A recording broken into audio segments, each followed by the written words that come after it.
इनके नेता भी झूठ बोलते हैं, ये लोग भी झूठ बोल रहे हैं। संविधान ऐसे दिखाते हैं, इतना पता नहीं खाली बाकी लिखल वहां।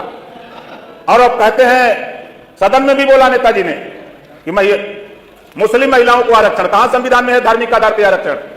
और आपने विश्वकर्मा की बेटी के संबंध में आप इनके नेता ने कहा कि हत्या की गई, बलात्कार हुआ, रेप बता रहे हैं। जरा पीएम रिपोर्ट पढ़ लो, सीसीटीवी कैमरे की रिपोर्ट मंगा के पढ़ लो। दोनों लोगों में प्रेम प्रपंच था, शादी का तय हुआ था। लड़की ने लड़का शादी करने से इनकार कर दिया, जिसके वजह से लड़की भाग करके जाके गंगा में कूद के जान दे दिया, और ये उसको हत्या और रेप बताते हैं। ये वही लोग हैं। बीच में ना बोले, बीच में डिस्टर्ब ना करें, वो बोल रहे हैं अपनी बात। सही बात बोल रहा हूं, जो मैं गया हूं आप ना करें, उनको बोलने दें। पुलिस की कार्रवाई से परिवार पूरी तरह संतुष्ट है, पुलिस की कार्रवाई से। और ये लोग उसको हवा दे रहे थे, और गांव के लोगों ने रखे दिया कि जाओ, तुम्हारी जरूरत हमको नहीं है। गांव के लोगों ने खदेड़ के भगा दिया। ये सुबह को रहते हैं भाजपा में, शाम को जाते हैं समाजवादी में, और अभी इनकी रैलियों में अरे सुन लो, हमारा टाइम नहीं कम होगा, ध्यान रखना। ये 8 मिनट निश्चित है अतुल जी। ये माननीय अधिष्ठाता महोदय, इसी शख्स ने वर्तमान मुख्यमंत्री को चप्पलों से पीटने की बात की थी। ये वो शख्स हैं जब समाजवादी के मंच पे थे तो क्या क्या बात प्रधानमंत्री जी के लिए और मुख्यमंत्री के लिए बोलते थे, ये पूरा देश इन्हें देखा। और इन लोगों को शर्म नहीं आती पिछड़ों की बात करते हुए। ये वो पिछड़े लोग हैं जो पिछड़ों की बात करते हैं और भाषा देने का काम करते हैं। हमारे नेता के आप इस तरह की भाषा कृपया करके विधानसभा में इस्तेमाल ना करें, और जो भी आपत्तिजनक शब्द अतुल प्रधान जी द्वारा महिला सशक्तिकरण विषय सशक्तिकरण विषय अतुल प्रधान जी द्वारा। नमस्कार, विद्या न्यूज लाइन में आपका स्वागत है। यूपी विधानसभा में कैबिनेट मंत्री ओपी राजभर और समाजवादी पार्टी के विधायक अतुल प्रधान बुरी तरीके से भिड़ गए। दरअसल ओपी राजभर ने समाजवादी पार्टी को झूठा, उनके नेता अखिलेश यादव को झूठा बता दिया था, और वो सारी पोल खोलने की कोशिश की कि किस तरीके से संसद में आपके नेता ने मुस्लिम महिलाओं के लिए आरक्षण मांगा, ये जानते हुए भी कि धर्म के आधार पर आरक्षण नहीं मिल सकता। आप महिला विरोधी हो, पीडीए की बात करते हो, लेकिन राजभर पे हमला हुआ, वहां आप नहीं गए, गाजीपुर में पहुंच गए, मामले को दूसरा रंग देने लगे। पोस्टमार्टम रिपोर्ट कुछ और कहती है और आप लोग कुछ और कह रहे थे, इसीलिए पीट कर भगाए गए। जब अतुल प्रधान के बोलने की बारी आई तो कैबिनेट मंत्री के लिए उन्होंने आपत्तिजनक शब्दों का इस्तेमाल किया। इसके बाद सदन में दूसरे मंत्री उठे, बताया, टोका, फिर आसन पर बैठी केतकी सिंह ने उसे कार्यवाही से निकालने को कहा। फिर कैसे हुई दोनों में भिड़ंत, देखिए जरा। विपक्ष के साथी चाह तो रहे हैं, सुबह मैंने देखा दफ्ती पर कि आरक्षण चाह रहे हैं, लेकिन जब कांग्रेस के नेतृत्व में समाजवादी पार्टी, बहुजन समाज पार्टी, तमाम पार्टियों के गठबंधन से देश में सरकार थी, उस समय विपक्ष के साथियों को यह नहीं लगा कि 33% रिजर्वेशन महिलाओं को हम लागू कर दें। ये चाहते तो महिलाओं को आरक्षण दे सकते थे, लेकिन मनसा साफ नहीं। मनसा साफ न होने की वजह से इन लोगों ने सरकार तो चलाई, लेकिन महिलाओं की तरफ ध्यान नहीं आया। दूसरी बात, महिलाओं के सम्मान की बात अभी एक सदस्य ने कहा, गाजीपुर की घटना को लेकर विश्वकर्मा की। इनके नेता भी झूठ बोलते हैं, ये लोग भी झूठ बोल रहे हैं। संविधान ऐसे दिखाते हैं, इतना पता नहीं खाली बाकी लिखल वहां। और अब कहते हैं सदन में भी बोला नेताजी ने कि मुस्लिम महिलाओं को आरक्षण, कहां संविधान में है धार्मिक आधार पर आरक्षण? और आपने विश्वकर्मा की बेटी के संबंध में आप इनके नेता ने कहा कि हत्या की गई, बलात्कार हुआ, रेप बता रहे हैं। जरा पीएम रिपोर्ट पढ़ लो, सीसीटीवी कैमरे की रिपोर्ट मंगा के पढ़ लो। दोनों लोगों में प्रेम प्रपंच था, शादी का तय हुआ था। लड़की ने लड़का शादी करने से इनकार कर दिया, जिसके वजह से लड़की भाग करके जाके गंगा में कूद के जान दे दिया, और ये उसको हत्या और रेप बताते हैं। ये वही लोग हैं। बीच में ना बोले, बीच में डिस्टर्ब ना करें, वो बोल रहे हैं अपनी बात। सही बात बोल रहा हूं, जो मैं गया हूं। आप ना करें, उनको बोलने दें। पुलिस की कार्रवाई से परिवार पूरी तरह संतुष्ट है, पुलिस की कार्रवाई से। और ये लोग उसको हवा दे रहे थे, और गांव के लोगों ने रखे दिया कि जाओ, तुम्हारी जरूरत हमको नहीं है। गांव के लोगों ने खदेड़ के भगा दिया। और ये बात करते हैं वहां की हम हत्या हुई है, रेप हुआ है। झूठी बात मत बताया करो। और आप महिला के बहुत बड़े हमदर्दी हो, बहुत बड़े पालन करने वाले हो। मायावती जी ने जिले का नाम बदला था, कानपुर देहात का रमाबाई नगर। बहुत इतना प्यार था आपसे, हाथरस का नाम मायावती जी ने बदल के महामाया नगर रखा। इसका नाम किसने चेंज किया? समाजवादी पार्टी की सरकार ने। उन्हें जो कानपुर देहात और हाथरस का नाम बदल करके आपने पेशावर कर दिया। यही सम्मान करते हो आप लोग। यही विपक्ष के लोग नारी का सम्मान करते हो, महिलाओं के नाम पर, महिला के नाम पे रखा, उसे भी आपने बदलने का काम किया। और तो और मजे की बात, पीडीए की बात करते थे, अभी एक नेता ने पीडीए की बात किया, प्रमोशन में आरक्षण खत्म किया, क्या उसमें महिलाएं नहीं थी? उसमें ध्यान नहीं रहा, लाखों लोगों ने नौकरी छोड़ा, कितने लोगों ने आत्महत्या कर लिया, और आपने प्रमोशन में आरक्षण करके महिलाओं का नुकसान किया। और तो और मजे की बात, मैं एक नई चीज सुना मैंने, एक नेता ने कहा कि झालमुड़ी, विपक्ष के लोग रोज चिल्लाते थे कि प्रधानमंत्री जी देश बेच रहे हैं, और 10 रुपए का झालमुड़ी खरीद लिया कि पूरा विपक्ष को बेहोशी आ गई। मात्र 10 रुपए में खरीदने पर पूरे देश में चर्चा होने लगी, झालमुड़ी क्यों खरीद लिए? झालमुड़ी नहीं खरीद रहे, उनको 100 का झालमुड़ी खाने का, तो आपको क्या पीड़ा है? चिल्लाते हो खाली, आप लोग कुछ करना तो है नहीं, काहे घबरा रहे हो? किस पीडीए की बात करते हो? बात उठाते हो विश्वकर्मा की। मैं पूछता हूं समाजवादी पार्टी से, बाराबंकी में राजभर के बेटे की हत्या यादव करता है, क्या आपका वहां गया डेलीगेशन? क्या आपका नेता गया? महिला मऊ में बेटी की हत्या यादव करता है, क्या आपका डेलीगेशन गया? कौशाम्बी में बेटी की हत्या रेप करके हत्या यादव करते हैं, क्या वहां आपका डेलीगेशन गया? आप क्यों नहीं जाते वहां डेलीगेशन लेके? देवरिया में राजकुमार चौहान उसी दिन में यादव गोली मारता है, आप उसको क्या वहां डेलीगेशन गया? आप बात करते हो कानून की, अरे आपके लोग कर रहे हैं, मैं तो कहता हूं खुलेआम कि जो आपके लोग कर रहे हैं आपको पता नहीं, जाओ जरा डेलीगेशन लेके, राजभर की हत्या तो किया है यादव, किया तो है, पुष्पाल की हत्या, जाओ वहां रेप करके हत्या किया है, और जाने की हिम्मत नहीं है, खाली विरोध करने की हिम्मत है। इस नाते महिलाओं के कट्टर विरोधी आप लोग हो, घबराओ नहीं।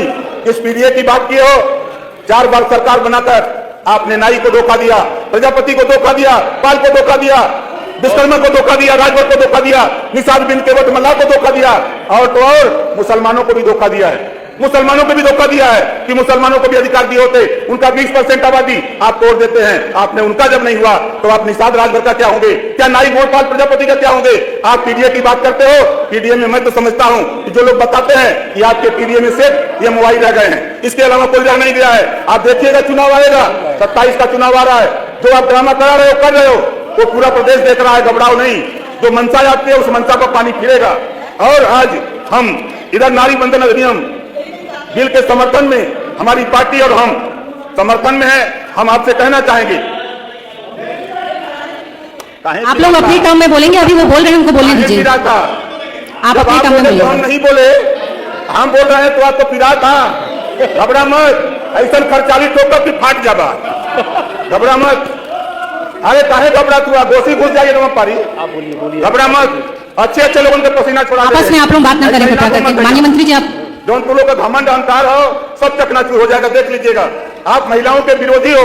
आप लोगों ने चाहा होता तो आपकी सरकार खुद की सरकार थी, कांग्रेस के नेतृत्व में, आपने महिलाओं का बिल क्यों नहीं पास किया? आज जो आरोप आप लगा रहे हो, तो आप उस समय तो बीजेपी नहीं थी, आपकी सरकार की, बहुमत था, आपने क्यों नहीं पास कर लिया? आज जब देश के प्रधानमंत्री जी ने ये सोचा कि 2029 में हम महिलाओं को रिजर्वेशन देकर देश के विकास में, देश के विकास में उनको लाएंगे और उनको कानून बनाने का अधिकार उनको उनके पास भी होगा, तो आप लोगों ने सदन में विरोध किया और यहाँ दफ्ती दिखा रहे हो कि आरक्षण महिलाओं को चाहिए।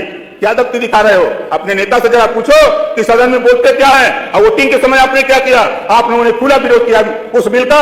इस नाते आज पूरा देश देख रहा है, पूरा प्रदेश देख रहा है, जो आधी आबादी है, बाबा साहब डॉक्टर अम्बेडकर जी ने संविधान में आधी आबादी महिलाओं को बराबरी का अधिकार दिया है। उस बात को जब देश के प्रधानमंत्री माननीय नरेंद्र मोदी जी और देश के गृह मंत्री माननीय अमित शाह जी जब बिल को लेकर आए, तो आप लोगों ने विरोध किया और बिल को पास नहीं होने दिया। ये पूरा देश देख रहा है और आने वाले दिनों में इसका जवाब आपको जरूर मिलेगा। इसी बात के साथ हम अपनी बारी को विराम देते हैं। जय हिंद। ये सुबह को रहते हैं भाजपा में, शाम को जाते हैं समाजवादी में, और अभी इनकी रैलियों में अरे सुन लो, हमारा टाइम नहीं कम होगा, ध्यान रखना। ये 8 मिनट निश्चित है अतुल जी। ये माननीय अधिष्ठाता महोदय, इसी शख्स ने वर्तमान मुख्यमंत्री को चप्पलों से पीटने की बात की थी। ये वो शख्स हैं जब समाजवादी के मंच पे थे तो क्या क्या बात प्रधानमंत्री जी के लिए और मुख्यमंत्री के लिए बोलते थे, ये पूरा देश इन्हें देखा है। और इन लोगों को शर्म नहीं आती पिछड़ों की बात करते हुए। ये वो पिछड़े लोग हैं जो पिछड़ों की बात करते हैं और भाषा देने का काम करते हैं। इसको निकाल दिया जाए, हमारे नेता के आप इस तरह की भाषा कृपया करके विधानसभा में इस्तेमाल ना करें, और जो भी आपत्तिजनक शब्द अतुल प्रधान जी द्वारा महिला सशक्तिकरण विषय है, सशक्तिकरण विषय अतुल प्रधान जी द्वारा जो भी असंसदीय भाषा बोली गई है उसे रिकॉर्ड से निकाल दिया जाए। साथियों से कहना चाहती हूँ कि हम टॉपिक पर रहें। ये भाषा ये निकाल दे मान्यवर, जी मैंने बोल दिया है। ये निकाल दे। इनसे पहले या तो अतुल प्रधान जी बोलेंगे या तो आप सब लोग बोलेंगे, ऐसे नहीं विधानसभा चलेगी। मुझे आप बोलने दो जरा। अरे मैं साथ ही अतुल जी सक्षम है अपनी बात रखने के लिए, अगर वो सक्षम है तो आप जवाब दे दीजिए उनकी जगह। अधिष्ठाता महोदय बैठे, माननीय अधिष्ठाता महोदय, इससे पहले एक और मंत्री जी बोल के गए, नंगा शब्द बोलेंगे, रेप बोलेंगे, अपने आप धर्मात्मा बनेंगे और सबसे लूट मचाएंगे। इनके डिपार्टमेंट में खुली लूट मची हुई है, उसके बारे में गुणगान करेंगे नहीं। जेई से लेकर एएमए से लेकर बाबू से लेकर ये पैसा खाएंगे और दूसरे का अपमान करेंगे। और अतुल जी मुझे लगता है कि जो सब्जेक्ट है वो महिला सशक्तिकरण है। ये इनसे महिला देखिए, आरक्षण विषय पर बोले, विषय हमने फिर महिला आरक्षण पर आ कहा जाते कि हैं। महिला सशक्तिकरण पे बोले, महिला सशक्तिकरण पे बोले। अगर महिला सशक्तिकरण पे आपके पास बोलने को कुछ है अतुल जी तब आप बोले, अन्यथा अगर ओम प्रकाश जी पर ही आप बोलना चाहते हैं तो किसी और दिन डिबेट कर लेंगे। आज सिर्फ महिला की बात होनी चाहिए। जी। आप आ जाए नहीं तो मुझे लगता है मुझे दूसरे किसी को बुलाना मैं पड़ेगा। आपके ये मत कहिए दूसरे को बुलाना पड़ेगा। ये मत कहिए, क्योंकि पहले वो बोल चुके हैं आप सब। मैं माननीय अधिष्ठाता महोदय, महिलाओं के सम्मान में नारी मां है, नारी बहन भी है, नारी घर को चलाने वाली गृहिणी भी है। और हम लोग जब नारी बंधन की बात करते हैं, खासतौर से भाजपा की तरफ से सुनते हैं, तो इन लोगों ने तो ऐसा कर रखा है कि जो महिला पिछले 35 साल से इंसाफ मांग रही हैं, उन्हें आज तक इंसाफ ही नहीं मिल पाया। गुजरात से लेकर जगह जगह घूमती हैं हमारी माता समान, प्रधान सेवक के घर से, परिवार से, उन्हें आज तक सम्मान नहीं दे पाए। इतना झूठ, इतना असत्य, इतना असत्य है इस महिला आरक्षण पर यह भाजपा की सरकार बोल रही है। 2023 में आप महिला आरक्षण बिल लेके आए, समाजवादी पार्टी सहित पूरी विपक्षी दलों ने भारतीय जनता पार्टी की सरकार का समर्थन किया और कहा कि महिला आरक्षण पर 33% आरक्षण का हम सब समर्थन करते हैं। और 19 सितंबर 2027 में उसका समर्थन कर दिया, वो बिल पास हो गया। 2 साल नहीं 3 साल लगभग यह भारतीय जनता पार्टी की सरकार सोती रही, लेकिन इसने एक भी बार करवट नहीं ली। लेकिन जैसे ही पश्चिम बंगाल में चुनाव आया तो इनको याद आया कि महिला आरक्षण के नाम पर 2-2 तीर, एक तीर से 3-3 निशाने लगा लो। एक पश्चिम बंगाल का चुनाव जीत लो और दूसरा परिसीमन में गड़बड़ी करके आप जो है 850 सीट बताकर और धोखा देने का काम पूरी डेमोक्रेसी कर दो। ये पूरा भूगोल बदलना चाहते थे मानवर, और इनको पता था कि 2/3 बहुमत के बिना ये उस बिल को पास नहीं कर सकते। लेकिन पूरे देश की आंखों में धूल झोंकने का काम भारतीय जनता पार्टी की सरकार ने किया। देखा आपने, ये हाल है मंत्री और विधायक का। जुबान पर कंट्रोल नहीं है। विधानसभा चुनाव जो आ रहा है, फरवरी-मार्च 2027 में यूपी विधानसभा का चुनाव हुआ है। अखिलेश यादव ने पीडीए का नारा दिया है, हर हाल में इस बार सत्ता लेना चाहते हैं, छीनना चाहते हैं। और बीजेपी इस बार हैट्रिक के लिए जीततोड़ प्रयास करेगी, वो भी सीएम योगी के नेतृत्व में। दरअसल नारी शक्ति बंधन अधिनियम पर ये जो बहस है और जो संशोधन लाया गया, बेशक वो गिर गया, सब कुछ इसीलिए तो हो रहा है क्योंकि चुनाव जो है। आपकी क्या राय है कमेंट बॉक्स में जरूर बताइएगा। Thank you.